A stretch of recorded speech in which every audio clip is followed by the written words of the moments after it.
This is Outernational Studios, and I'm Saylor. Welcome to the channel. We are going to do a bunch of stuff in the course of this journey.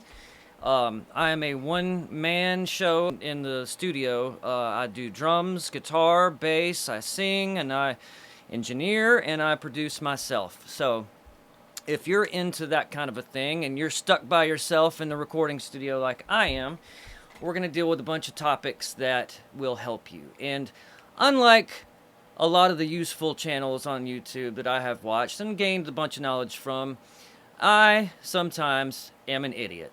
So I have to do things from the ground up. We're going to tackle a bunch of those problems in the recording studio. We're going to deal with a few very specific things, some very general things. We're going to do fun stuff like gear reviews, gear demos, as far as guitar stuff, drum stuff. We love pedals. We love guitar pedals, mics, preamps, compressors, all that good stuff. And we have some special stuff that we're going to do. I have recently put together this Fender Telecaster, which is really just a thing that I threw together out of many different guitars.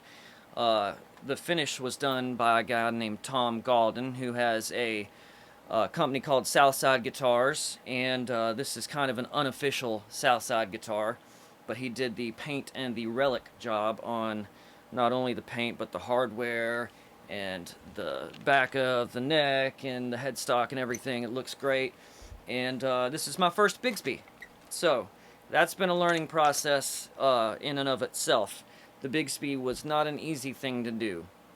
I've used Floyd Rose's for a long time on guitars, and I love that guy. That's a Saylor Lockmeister tremolo, and it stays in tune great.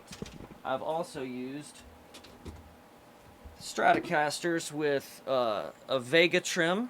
The Vega trim is a fantastic alternative to a standard Strat tremolo, but the Bigsby is its own animal, and I don't think it's done quite yet. But that's something that we're going to do in our journey along the way. So, some of the stuff that we're going to talk about is involving guitars, as you see. Some of it's going to be drums. I was a drummer to begin with. My dad was a drummer, so I learned how to play drums at a very early age. Drums are fun and very necessary if you're going to be your own one-man show in a recording studio. It all starts with the drums. That's how I do it. That's how I've always done it. people say, how did you do this? And well, you've got to learn the song on the drums first, then you track the drums. I don't really use a click a lot of the time, unless I have to. But I feel like the human element is definitely lost in a lot of contemporary recordings. So I try to not use a click as much as I can, get away with it. And, you know, once I have the drums done, we do guitars and bass next, and then any kind of scratch vocal, and then lead instruments, and then just kind of fill in the blanks from there. But that's how I kind of tackle it. And so I've always done it myself. I started with a 4-track Fostex cassette recorder, and I moved up to an 8-track Tascam cassette recorder, which was pretty fancy back in the day.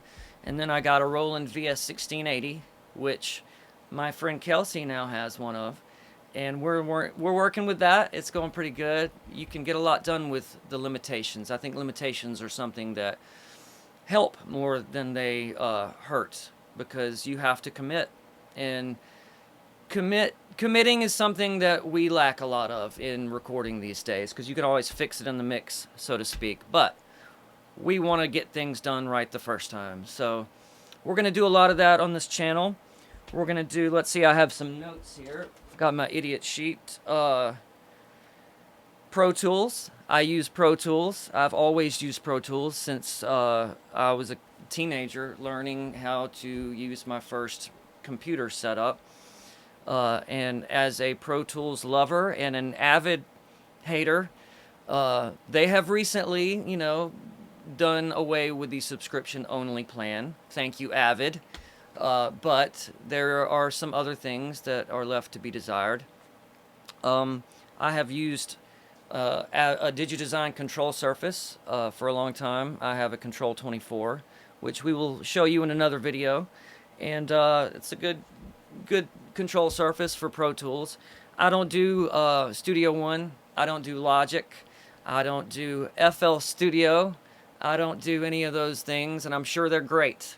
But if you do Pro Tools, you'll learn something on this channel, because I have figured out kind of ways to manage and work around Pro Tools myself, just not having anybody to teach me. And I've got a bunch of cool outboard gear we're going to go into, a bunch of cool guitar amps. We've got Fender, Marshall, Vox, and so on. Let's see, what else do we have? One of the big things that this channel is going to do is gear demos, and I work at a store called Tom's Sound.